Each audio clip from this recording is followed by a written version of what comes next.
Comment ça t'oses pas? T'oses pas, Oh, t'as tu pas peux le nous droit. le dire. Non, contractuellement t'as pas le droit. Garde-nous la surprise, on veut pas se faire spoil. Voilà. Non, moi je veux me faire spoil. Tu vois, je coupe Pas- le micro, non, il nous le dit. moi je suis encore, tu vois, j'aime trop être dans le public. J'aime Ouais, non, mais trop tu me le être diras. dans le public. Je Non. le dirai à toi, mais moi je veux connaître la chose. Et tu sais, genre, ce genre d'infos d'insider, je suis le genre de personne qui n'aime pas nécessairement les avoir parce que j'aime bien être surpris. Là, Je comprends. Quand 5D il a été annoncé sponsorisé, sous structure Oplon, Oplon. moi je voulais, c'est mon gars, hein, c'est mon pote, mais je voulais pas le savoir. Jamais de la vie. Aïe aïe aïe, allez en attendant, Ryu, récemment de la team Sommet avec son Axel face à Testarossa Ryu. et Jaco, on en voit de plus en plus maintenant, ça y est, le personnage devient jouable. Ouais. Non, vraiment, le personnage devient vraiment bon, surtout dans les mains de Testarossa. Il nous avait montré, surtout au Next Level Weekly, sur quel voie il se chauffait et les phases qu'il pouvait avoir avec le personnage. Ryu qui, au final, est en train de taffer un Axel. Il est plus connu pour son Potemkin, mais on l'a vu, le set de Potemkin Jaco, à quel point c'était volatile, à quel point il subissait. Donc, je pense que c'est ça un peu qui l'a motivé à travailler un Axel, selon moi. Oui, en fait, le truc, c'est que Potemkin, t'as vraiment des match-ups de mort absolue. Et tu dois essayer de trouver des solutions. Et la solution Axel, c'est pas forcément un mal. Surtout face à Jaco. C'est pour l'instant relativement bon, même si là, prend un peu la pression, prend un peu la sauce. Parce que Testarossa, regarde les millions de morts. Là, on joue en RTS. Hein. Là, on joue en RTS, mais ça veut dire quoi, mon gars? Tu sais, il y a un mode qui remplace les noms des persos dans le select stream. Les noms des persos dans les select stream par des trucs plus marrants. C'est Jaco, c'est League of Legends Nexus. C'est tellement Quel bail. C'est, tu sais, la map qu'il y avait de 3v3 à un moment, tu vois. Oh, purée, oui. À l'époque, à l'ancienne. Oui, oh, l'époque de nos grands frères. La forêt, la Forêt ensorcelée. forêt ensorcelée, voilà, c'était ça. Mec, je l'ai tryhard de fou furieux. Pareil, cette map. le 3v3 c'était incroyable. Faites revenir ça s'il vous plaît. Oh, mais lol, c'est bon, là on se fait chier maintenant. Ils ont que le 5v5, il a plus le Dominion, il a plus Il y a pas 3v3. grand chose, c'est trop nul. Mais vas-y, on a toujours du League of Legends grâce à Testarossa, grâce à Jaco. Mais pour le moment, ouais, League of Legends se faire encadrer. Ryu qui l'a emmené dans le corner, il maintient là des bons boutons, Ren, Sen, on continue là-dessus. Une dernière scène entière, une dernière touche potentiellement pour l'avoir. On a la barre, on a de quoi faire, on a la barre de tension éventuellement pour pouvoir créer l'opportunité. Mais Testarossa qui va te donner au maximum. Lance le bébé, buff le bébé, shoot le bébé, attaque le bébé. Vraiment. Non mais attends, mais c'est un ouf. Mais en fait, là il est totalement dans la méta du CoF 95 parce qu'il y a les terrains de basket juste à côté. Hein. 3 points, 3 points, Vraiment. 3 points, allez ouf. Bon, et il a rattrapé tout comme ça. Hein. Il est en train de faire sa vie absolue au zéro de vital. S'il Oh là gagne là derrière. là là, la Oh. Ah, ça chose près, Eh. Ryu qui arrive à le sniper. À 2 secondes près, je l'ai dit, s'il fait la remontada, je te dis pas. Arrête! Je t'en supplie, Sen, calme-toi! Il a trop d'énergie! Purée, donne, partage au moins! Mais justement, je te les donne là, mon gars. Bordel! Je te donne, je te transmets. Regarde-moi ça, Testarossa avec le setup, le mignon d'un côté, Jaco de l'autre, et le coin surtout qui est trouvé avec le combo mais de confirme. Oh, le confirme qui est magnifique. Mais Testarossa, il a une tellement bonne maîtrise du perso, ça veut rien dire. Ronaldinho Soccer! Papalapapalapapapala. Et regarde, voilà, on se place entre les deux sandwichs, le petit combo derrière, pas le drop, c'est dommage, mais c'est pas grave, il a le quoi le mettre en pressure. Plus maintenant, ça se fait stuff, ça perd les bébés, ça perd les mignons, on a le RDRC, on le pose là-dessus, gros sub, jump guard, bien vu la défense de Ryu, toujours exemplaire, mais la gratte sera là, malgré tout. Et Testarossa, il est en train de me faire rêver.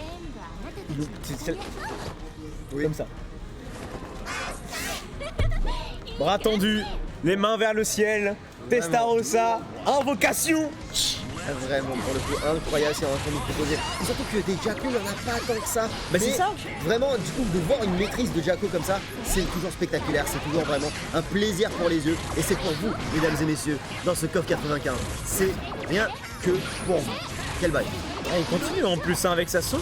En fait, c'est ça qui est incroyable, c'est que tu vois, il arrive à très bien maîtriser non seulement le jeu de zoning, mais en fait, c'est le jeu de mignon dans sa globalité qui est trop fort. Parce que ça sert à zoner, ça sert à maintenir les pressings, mix-up. Dès qu'il a la super pour justement jouer avec, il continue la sauce. Et là, surtout, c'est la gestion des distances, tu vois. Parce que tu sais, on sait que Axel, c'est chiant à distance, donc qu'est-ce qu'on fait? On met les mignons, on essaie de se rapprocher, et dès que les mignons sont bien placés, tu prends les mix-up, tu prends les phases et tu pleures, mon gars. C'est vraiment ça, ouais, l'avantage de Jaco, comme tu nous dis. Elle arrive à placer un mignon qui déjà est un projectile au début ce qui permet justement de contre-zoner. Et en plus, à partir du moment où il est là, Axel est obligé de le respecter parce que c'est le minion qui sera dans sa zone et qui pourra éventuellement l'interrompre si jamais il veut essayer de faire quoi que ce soit. On se retrouve facilement dans le corner. Et encore une fois, Ronaldinho Soccer. Allez, une fois, deux fois, trois fois, les jonglages, ça continue. Il est obligé de burst parce que sinon ça va très mal se passer pour lui.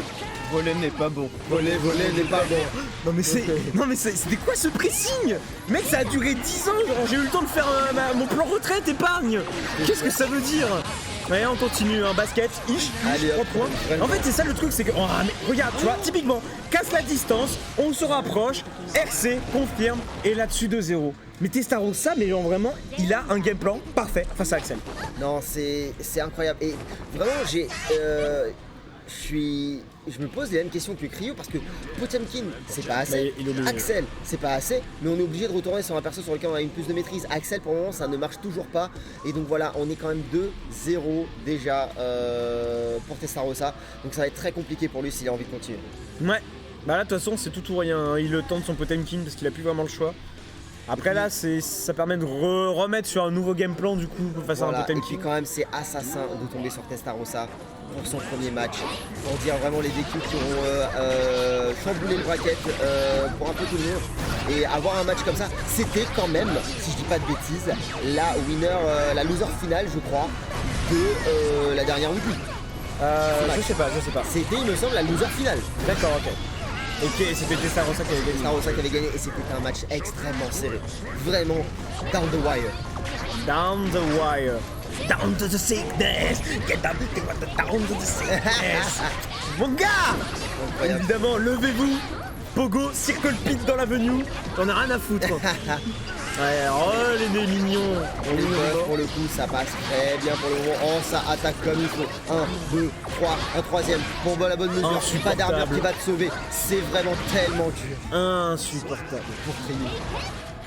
Après, le truc, c'est que je sais pas si vraiment il n'y a pas des trous sur les mignons et autres, mais tu sais, ils pourraient taper, je pense, dedans pour au moins les enlever, parce que dès que tu les tapes, ça disparaît direct. Hein. Qu'il y en ait 1, 2 ou 3, mais je crois que c'est tellement difficile à gérer. Là, en plus, la super, choup, Izuma drop. Oh, incroyable, on a le mur. En plus de ça, c'est très très bien ce qu'est en train de proposer Testarossa pour le moment. Ça continue là-dessus. Ok, on met la pression, parce que forcément, à un moment donné, il va devoir céder. Kimi, cela dit, qui sait très bien, arrive à contest, rater un petit peu, et ça se fait stop immédiatement. Obligé de claquer le burst, on s'approche, Purple RC, ça interrompt avec le jump dust, le projectile, c'est très très bien. On élimine le bébé tout de suite, pas de mignon pour toi. On zone, cela dit, on continue avec malgré tout, je fais des Testarossa. Les gars, Fist qui arrive à se débarrasser de tout ça, mais c'est tellement compliqué. Celle, regarde, il a tellement de mal à approcher. Non, c'est super dur. Après, dès qu'il est rapproché, en fait, c'est ça le problème, tu vois. Là, il avait une occasion de se rapprocher, mais derrière Testarossa, il a un déjà qui est trop fort. Défensivement, là, franchement, il est impérial. Je veux dire, quand tu galères toute ta vie, ta seule occasion de pouvoir taper, le mec derrière, il arrive à te contrer, c'est... Ah, t'en as marre. C'est vraiment T'en dur as marre. pour le coup. Ouais, Testarossa qui a déballé 3-0 propre net sans bave.